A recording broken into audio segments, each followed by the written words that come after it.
fund Laer, who has finished a master's degree in Austrian economics, specifically in Spain with Jesus Huerta de Soto. He's currently studying for his PhD at King's College in London. He's published a book about the Austrian business cycle in German, and he is just overall an incredible person. So please, without further ado, welcome Wolf van Laer.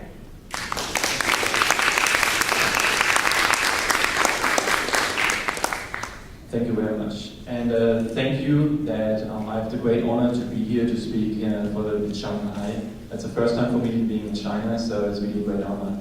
Thank you very much. So we've heard now many very good points from Professor Feng, why it might be necessary to rethink our current monetary system.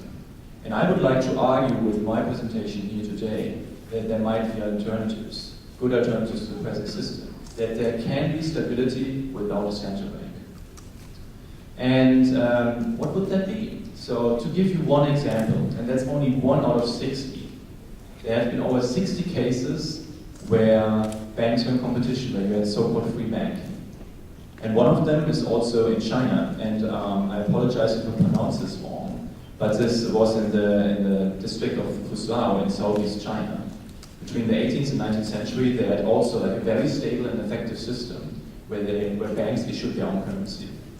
But what happened in Scotland between 1716 and 1844? They had no central bank. They had barely any specific regulation to the banking system. Of course, they had to comply to regulation in any other businesses as well. They didn't experience any bailouts from the government, as today, for instance, as we see in the United States and in Europe all over the place where banks had to be rescued. Did not happen during the whole period of time. And Scotland was, at the beginning of the 18th century, really half as rich as England. They were quite poor even for international standards during that time. And many economic historians today think that the stability of the banking system contributed that they caught up with England at the beginning of the 19th century then. And it's really one of the most stable banking systems in the world, and there were no bank runs. So why is that? And I would like to argue it is due to the system of free banking which was used in Scotland during that time. But again, many other systems existed as well, for instance in Canada, in Switzerland, in Sweden, in China. So there are like many cases all around the world where these systems have been established, and I will show later on some data that they are quite stable. So how do they work? What is it? We already heard Hayek's work mentioned by Professor Fang, and that is the denationalization of money. So he basically restarted the debate on this. So again, banks are not regulated more specifically. Today, banks are the most highly regulated sector in the economy. But at that time, they had barely any regulation. It was not laissez-faire. It is called free banking, that is true, but there was no perfect system in the sense of there was always some infringements of government within banking. But what it means for free banking is that you don't have legal tender laws, which means that the government does not say there's only one currency you can use. For instance, the government would not say this is yuan and this is the only currency you could use. There were no branching laws. So banks were allowed, for instance, like a regional bank in Shanghai would be allowed to also opening up a branch then in Beijing without any restrictions, which is not always the case. There were no minimum reserves required of these banks, so the banks could have only hold a fraction of the deposits people are giving to them. And there was free entry and exit, which is always an important requirement for any kind of system which wants to be competitive. So new banks could get into the system and issue notes, and other banks who are become less stable, become less solvent, and were more problematic would leave the market as well, as in any other kind of market. And most importantly, they were able to print their own notes. So banks had different kinds of notes, which is like very different from today. So if you go to the Bank of China, you will get yuan. If you go to a different bank, you will get yuan. But you would get like different notes at that point. Also, these notes compared to today were backed up mostly by silver and gold. So you could go with your note of the Bank of China or whatever it is. You could go to the bank, give that the note, and they would give you gold back. And normally it was written on the note like how much you would get. And there was also no governmental system of deposit insurance. So this sounds, if you hear this for the first time, quite alien. Like, how can this system be stable? banks want to make profits, there's no deposit insurance. How do you protect the customers? How do you prevent banks from issuing too many notes? And these questions I would like to address because they're very sensible. But further, I would like to elaborate on some of these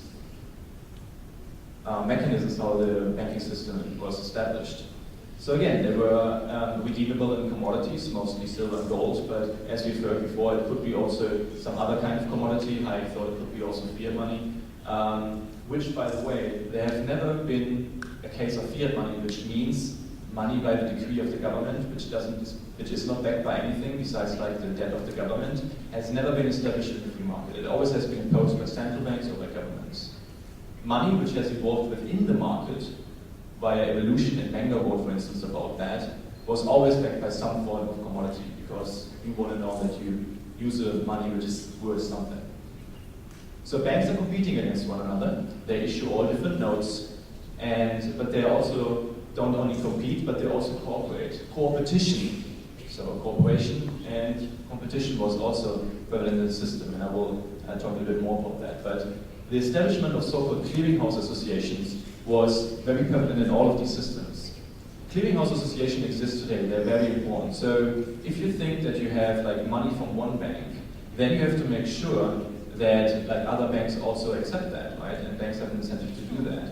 So if you get money from your bank and then pay somebody at bank B, then they have to pay it back into their bank, right? And then probably like people from bank B have to give money to bank A. And you have all these transactions in the modern economy. And theoretically, if you don't have clearinghouses, you have to give like for each transaction the money which is backed up, which is really behind like the different nodes. You have to ship it from bank A to bank B and back and forth, and that's very cumbersome. But clearinghouses just add up all these transactions, and at the end of the day, they just see, okay, I have to, like bank A owns bank B 10 gold coins, and then they ship it off. So that's very easy.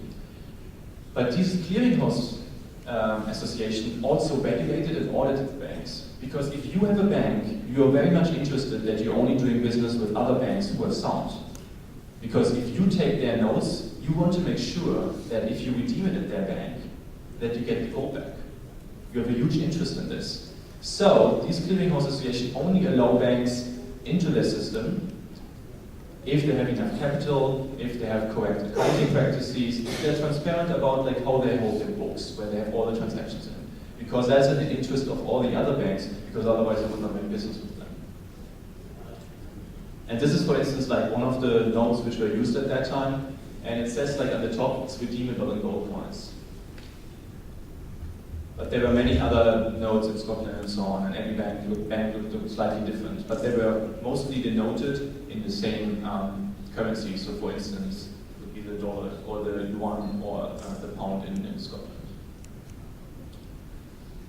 One of the most important issues you want to address, of course, is, and this picture is not really visible, but there are children playing with huge stacks of money. That was during Weimar when they had like the hyperinflation there, where they had huge devaluation of the currency and you could not use the money anymore. So they played with it, they burned it, they used it as toilet paper. Because there was no other use for this. You wanted to prevent this, right? And banks have on the other side a huge incentive to profit more, because if they lend out more money, they get interest for that, right? And that is very lucrative for them. So how do you prevent them from issuing too much money? And I would argue that there are several checks in the system, and these checks are due to competition. Nowadays, the banks have all the same product. There's very little competition in the core business of the bank, i.e. loans and deposits. Banks can differ with many other products, but about that, it's the same. You get mostly the same interest rates and so on. But there, you had like different banks competing with different currencies. So there was competition from the bank, from other banks. If you thought as a bank that other banks would be unsound, then you had the incentive to accumulate a lot of reserves from that bank, your bank, and then go in and deposit it all at once, so that they become insolvent. And that has happened, because then, basically, you can show this competitor is unsound, and you can take them over. And this has also happened at the beginning in the Scottish banking system. So banks have an incentive to check on other banks. Then the consumers, they want to make sure that they use the good money. And if like one consumer, or like the consumers think that the bank gets too many loans and is very involved in risky business, then they would go back to the bank and say, I want my gold back. And quickly with the reserves going down, and the bank will become in trouble. And another check would be also from the clearinghouses again, because they want to make sure that this really works. And if the other banks detect that one bank is very risky, then they would only accept their notes at a discount. So nominally on the different notes would stand £5, but if they think that the currency is not that, or like the different note is not that much worth it, they would probably say, okay, I only accept it for £4.5. And then, like, quickly all consumers would realize, okay, this is not like such a stable bank, and therefore would redeem their notes. The reserves would go down. This bank would probably not exist anymore if they don't change any kind of behavior. But also the bank themselves did have an incentive. Nowadays, there's a huge moral hazard problem, because if banks fail, they are nowadays too big to fail, and they know they get rescued. I've talked with people who are working in Goldman Sachs and other big banks, and they said basically, okay, if you have one crisis, you get bailed out, and like after that, you become very like risk takers again. They don't have to suffer the consequences of the action. But in that system, there was very often unlimited liabilities. Unlimited liabilities for the people who own the bank. What does that mean? If a bank becomes insolvent, then first the bank has to liquidate all their assets, but also the stakeholders had to pay out their own money to the customers. And that hurts them, and they don't want to do that. One example was, for instance, there was one bank failure in Scotland. It was the Laer Bank, and one of the stakeholders was actually Adam Smith. And he had to pay some of his money because he invested in that bank and it became bankrupt, and he had to pay first, and then customers only got affected. And again, clearinghouses also discipline banks very regularly. And this already gives us a hint how customers are protected. Because you are worried if they're issuing too much and if they're involved in risky businesses. I mean, probably like your life savings are in this bank, and everybody, rightly so, should worry that maybe if this bank goes bankrupt, then everybody else, I would lose all my money, and that would be very bad. But A, they can choose among different suppliers. Nowadays, you don't have a choice. If one bank goes bankrupt, there are like huge effects of contagion quite frequently, and the whole banking system is affected. That is the reason why you had like programs in the United States, like the Target Asset Relief Program, where they injected $700 billion into the banking system.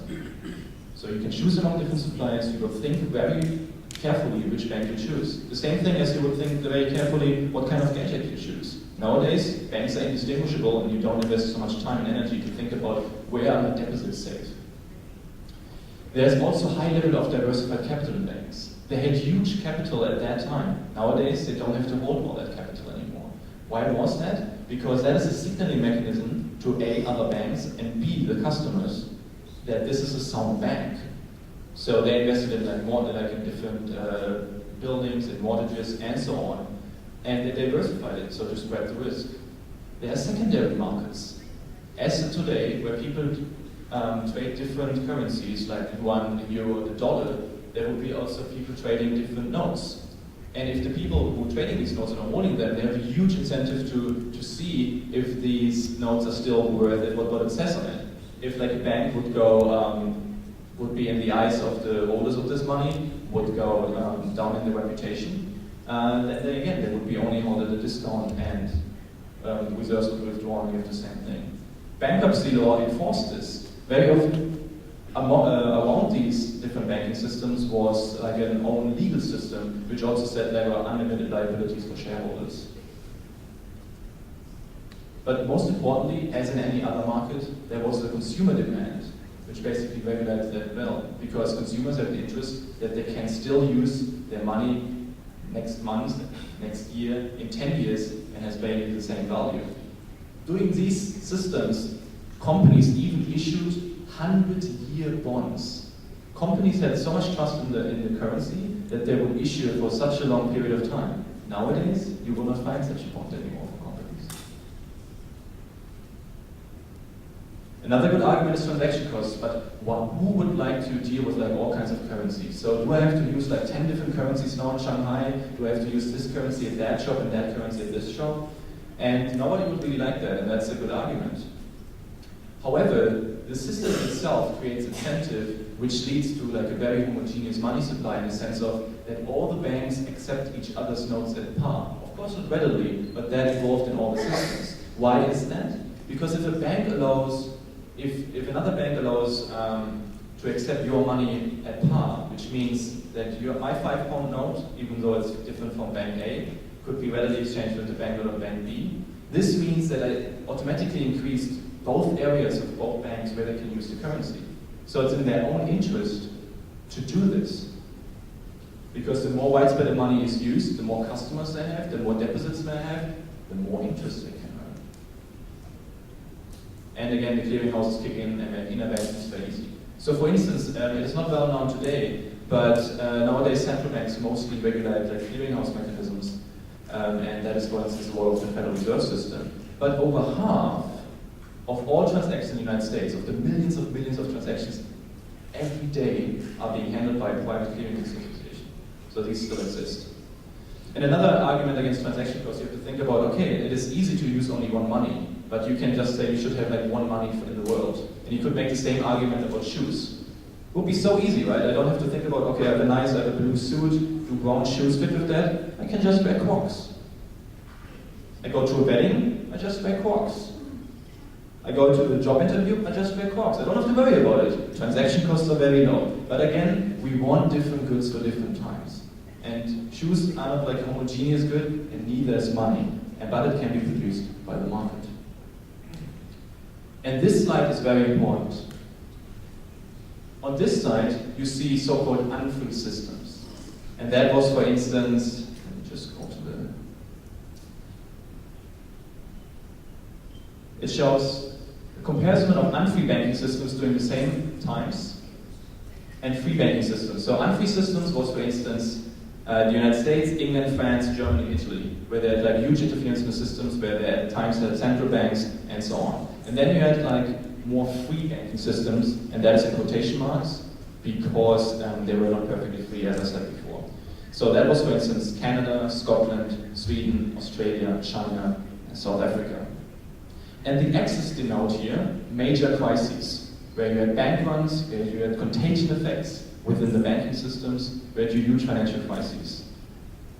And if you look at this, it readily becomes obvious that the free banking system experienced less crisis, and you can look up the data yourself in Sergio 1996, who draws on data from Schule. And if you have like a closer analysis, they close with, out of 48 recorded crises, all but 7 crises occurred in an unfree system. And it's interesting because like even countries, this is like 1930s in the United States, and of course there was the Great Depression. And we had bank failures in 1930s, 1931, 1933. It was like the biggest depression arguably the world has ever seen. Canada, a neighbor of America, right next to it, must have felt the consequences of that. The United States had a huge deflationary spiral, they had huge problems, and Canada was trading with them obviously, but look at this. Their banks didn't fail. Nothing has happened during the Great Depression in Canada. And I would say this has largely something to do, of course, there's different environment also in Canada, but I would say it's largely due to the banking system. So to conclude, I think we should think about this, that there are really advantages to the system. Okay, nowadays this system doesn't work anymore, and we can talk about later in the Q&A about like how could it look like today. Because nowadays the financial markets are much more complex, money flows in and out much more readily, but also money flows were quite common at that time as well in Scotland. Scotland has faced capital influx from other countries as well, and it was also able to deal with this. And I think that the advantage what we've seen from historical and also from the theory, because I think it just seems quite sensible for banks to be somewhat stable in such a system, could also work to gain. So stability would be one point. I would argue that there's like prevention of contagion effects, because in a free banking system you have different products. Every bank has different nodes. So even if you lose trust in one bank, and that can always happen because again it's a market, banks and other companies will fail, then it doesn't mean that everybody loses automatically trust in the whole banking system. they're diversified, they're heterogeneous. There's also, I think, less political motivation to intervene in that system because they cannot. Today, there's like so-called political business cycles where in the first term politicians go in, reduce the interest rates, or try to reduce the interest rates of the central bank so that they have the boom later on, and then of course because of this boom there will be later a bust. And so there's like politically motivated changes within the interest rate of central banks. And we've also seen that many banks have been bailed out, but not only banks, but also McDonald's, Caterpillar, and all these other companies which were arguably should have gone bankrupt or maybe did not even need the money. There would be also more fiscal responsibility within that system because there would be less regulatory amount of state bonds, because nowadays like central banks buying state bonds and so on. And there would be also no need for deposit insurance. So this was like a very short overview about the free banking system, and I hope you find interest in that, and if you want to learn more about it, I'm happy to talk more with you in the Q&A. Thank you so much. The first question was like if these banks are mostly like backed up by gold, and the answer is yes, either gold, silver, or like some other kind of commodity. And the second question is also very important, like if Scotland and these free banking systems in general have been so stable, why don't they exist anymore? It's a very sensible question to ask. So there are like several reasons, and for Scotland particularly, it was just because England already had like a lot of regulation regarding the banking system in place. And there was like more instability in the system, and they came up with a central bank as well. And at some point they just enforced all the laws they had in the Peel Act, that was what's called, also over Scotland. So from one day to the other they forbid everything. The banks in Scotland tried to prevent that and they protested against it, but this particular law basically forbids these banks to issue own notes. So they had to issue the notes of like what the banks also issued in England. So there was basically legal tender laws and other regulations as well. So that was the reason for England. That's pretty straightforward. But in other systems, it's not so straightforward. And that is why I put up this slide, which I called the logic of interventionism to free banking. So I said it was necessary for free banking that you have like free branching, that you have like no legal tender laws and all these other different laws. But if you try to tamper with that, and probably like say that in the system you are not allowed free entry anymore, so no new banks can come in, then collusion becomes easier for already established banks. Makes the system more unstable. If you say that banks cannot branch out and they can only be in Beijing, for instance, then they have like less diversified capital, they become less stable, there's more like volatility in the system, and that means each time these problems occur, that means problems within the whole economy, which means demand for the regulator. If you have interest rate caps, so they cannot really charge what they really want to charge, so again there's like a price manipulation because interest rates is a price like anything else as well, just the price between like the demand and the supply of savings. If you tamper with that, that will also introduce instability in the system. But most importantly, it always happened because of forced reserves. So the governments have a huge incentive to tamper with the banking system. Why? That's where the money is. So what they often do as one step, because they didn't introduce central banks overnight, it was a gradual process, mostly argued that it was due to the instability, which I would argue, and other authors would argue, came about because the system has been like badly regulated before. They intervened before. But if you have, for instance, forced reserves, that means often that the government will say, very sensible, I want that banks are stable. Therefore, you have to keep your reserves in state bonds. Because state bonds are very stable. Not in the case of Greek state bonds, I think we would agree on that. But generally we would say, okay, they are like very stable, you should have like our state bonds behind that. You don't trust the volatility of gold because it's dependent on the mining industry. Like these sort of arguments, you know. And then they had to have like a lot of state bonds in there. But if the government, which was especially during that time, like during wars or something like that, they tried to have like higher reserve ratios than for them, and so that they had to buy like more debt from the government, and at some point they just went off the gold standard completely, or if the government went bankrupt, then the banks went bankrupt with them, and so on and so on. So I think it is like two reasons. Either because like of the regulatory state, which was in the Scotland case, that it was just a spillover from England, or because the system became unstable because it was being tampered with before.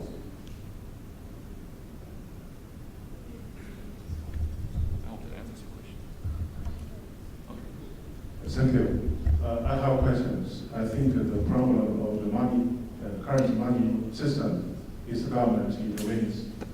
And the free banking is just like the government go away and money to the dollar. But actually, government do many things. Government produce some products like shoes. We should say, don't let the government produce, let the market provide shoes. But at the same time, government do some illegal things like killing, war. We cannot say, let the free market killing, let the free market have a war. For the money printing, I think it's illegal without the gold reserve.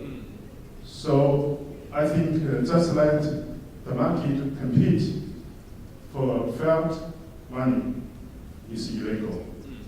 And actually, I think the free banking competition, the result is the goal of the history. Our current monetary system is only because the government intervened. We have already have the gold standard in the history, and that is fast. And for the free competing, I think the current state, for the many countries have different currency.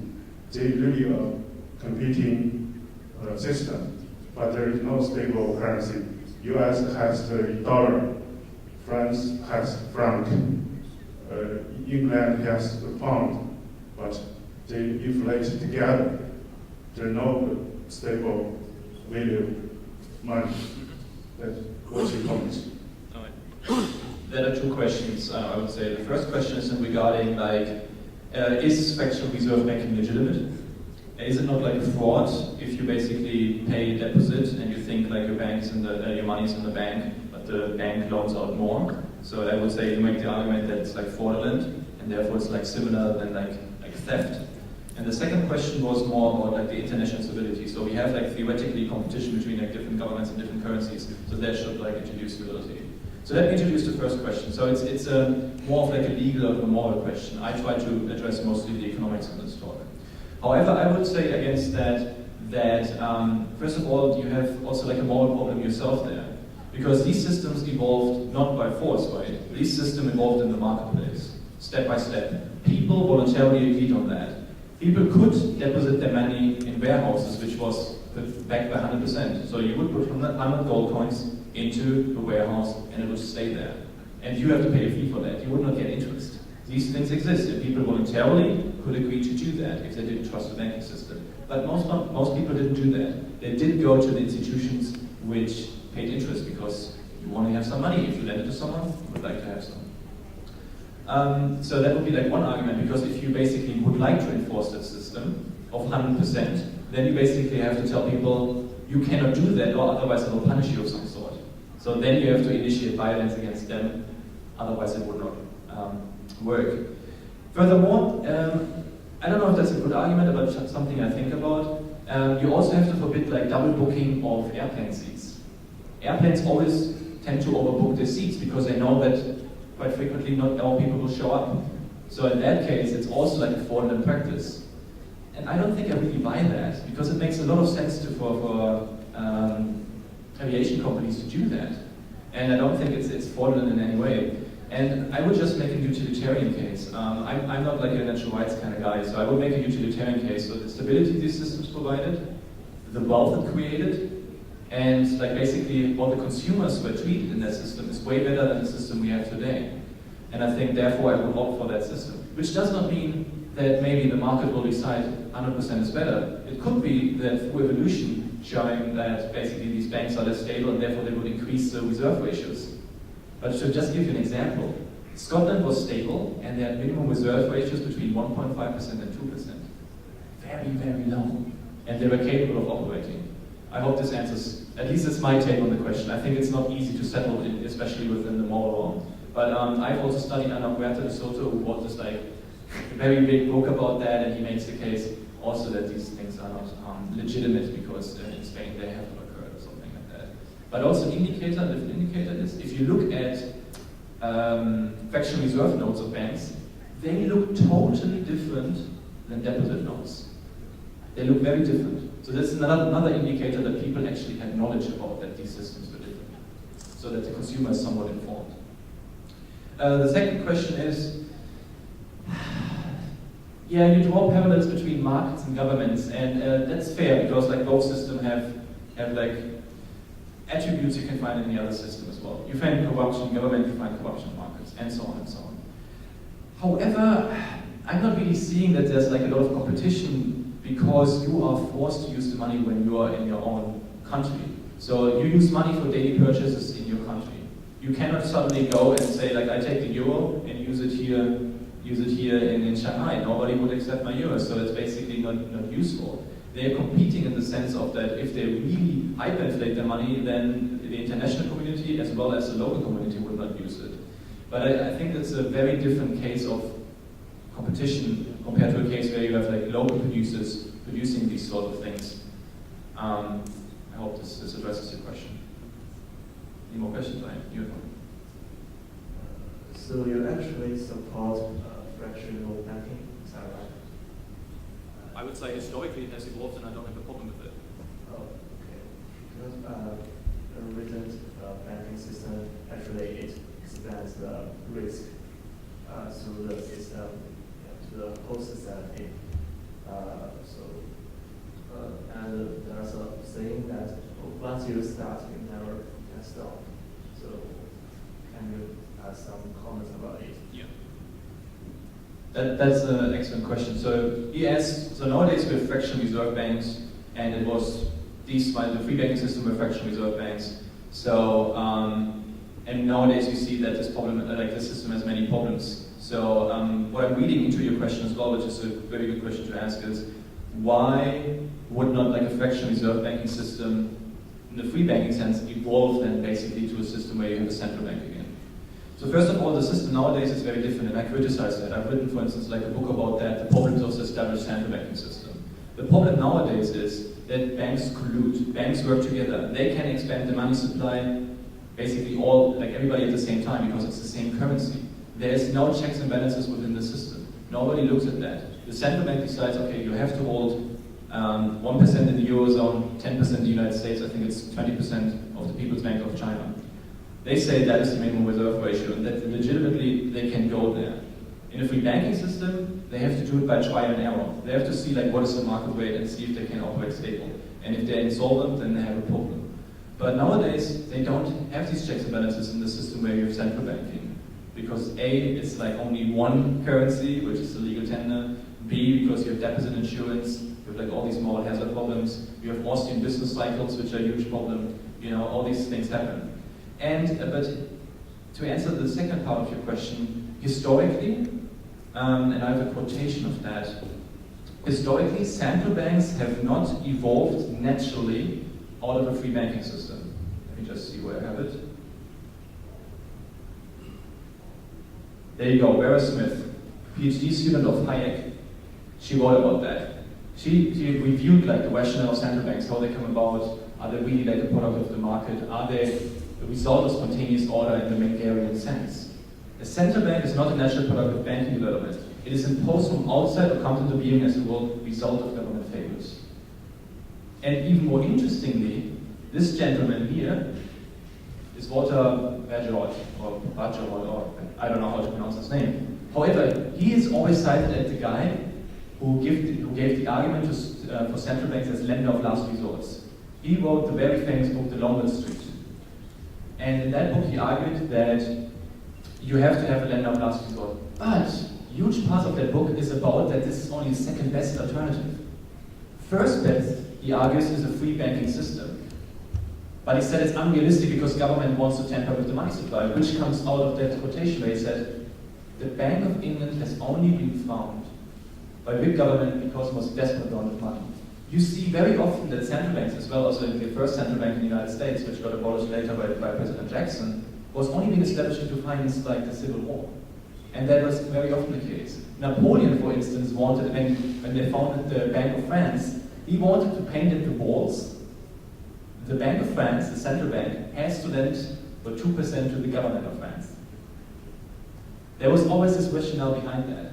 So government wants to view it that, so that incentive is there. that incentive will not go away. So if you ask now how can the system can go about, I can only give you like the example with like, I can only give you the answer with like all kind of liberty stuff. We have to educate people, more people have to be passionate about it, and they have to be convinced that this is a better system, and have to see that the modern fractional reserve banking system with fiat money, no gold, no silver, no nothing, and central banks, that is a problem and that's unstable. Hope that makes sense.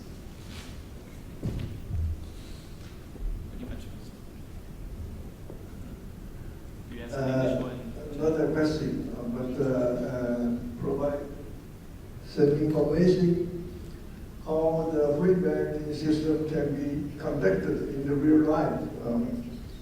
I remember when 80 years ago when I was a child, in China, every province issued provincial bank notes. So we have many different bank notes. At that time I lived in Zhejiang province. We used the bank notes issued by Zhejiang Central Bank. If I go to Shanghai, I can pay the bank note issued by Zhejiang province. I say every province has their own bank note, but if I pay my bill, use a provincial bank, the shopkeeper would say, we don't accept that money, please change some money. Or he would say, if you pay that bank note, I will provide a discount. That means there's a competition between the bank notes. So as time goes by, some of the bank notes disappear. Then we lose only a few reliable bank notes. Up to the 1937, that is the beginning of the Japanese War. The Kuomintang unified all the bank notes. Then we replaced all the central bank notes to replace all the provincial bank notes. That is evidence how the different currencies compete each other. Thank you, that's fascinating. I wish I would have experienced free banking myself, or like some sort of free banking. And to not give a further example, but I think like evidence why a system could really nowadays be with very low transaction costs, just think about like credit cards. It's all digital nowadays. So I can, without a problem, I can go to an ATM here, to a cash machine, and get wine without a problem, even though all my money is in euros. And it doesn't take a couple of seconds and then I'm won. I don't even have to pay for that because that's the arrangement with my credit card company. And it has already existed in the past with like checks of different banks. So you can take the check of the Bank of America and cash it in of like Chase Bank. And just think about checks and there's a different sort of like note. So banks would just issue the notes and it would be like the same principles. So transaction costs are low, and since we have now the internet and all these systems, I think it would be like very fast. And I think the different companies here, the different banks you have mentioned, Professor, I think it would be like even easier to accept like these different currencies in different shops because you can just use your credit card and they will say like, okay, I will accept it because it's also in their interest to do that because, again, if your money has a vital realm where you can use it, that is good for you, but also if you share your realm with another bank, it's also in your incentive because more people, and yeah, your money becomes more attractive because it's more readily exchangeable against other monies. Thank you. Yes, Professor. Maybe I just come now, so Hannah was asking me the same question, but I'd like to know 2 points I want to know.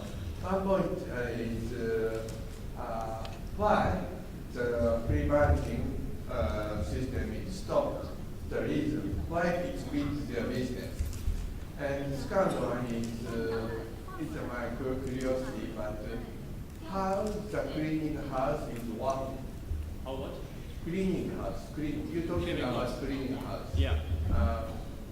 I'd like to know the system or who prepared it, who is the member, and hard to cleaning, and you're talking about audit and how audit. Thank you very much. Thank you. Okay, that was the last question. So I've answered the first question already, so we will talk afterwards, if that's okay. Thank you very much. The second question is a good one. So you asked specifically about the evolution of clearinghouse mechanisms and how they actually worked.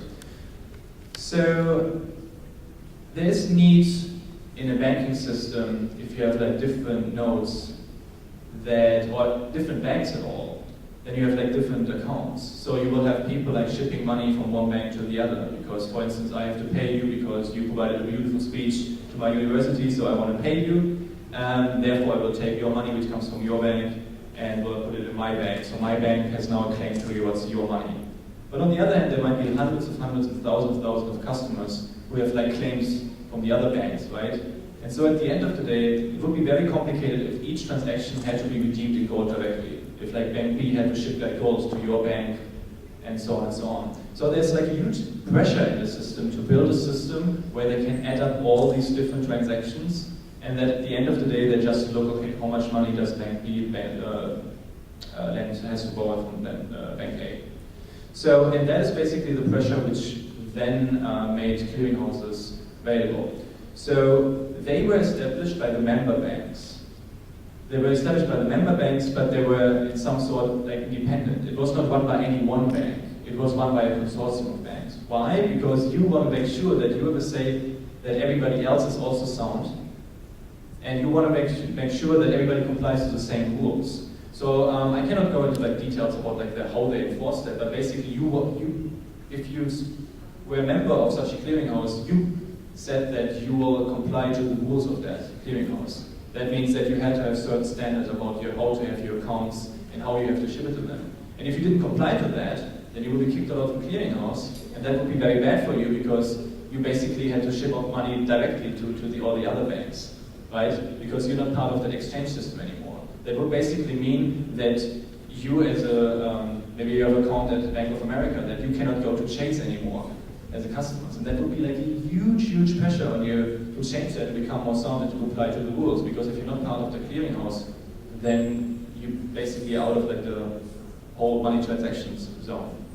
And I think these are the pressures which brought A, the clearinghouse associations about, and B, which kept the members in place, because everybody had an incentive to make other banks transparent, because they wanted to know if they deal with stable banks, because otherwise if they take too many bank notes from another bank and they are like insolvent, then this is like a risk for them as well, right?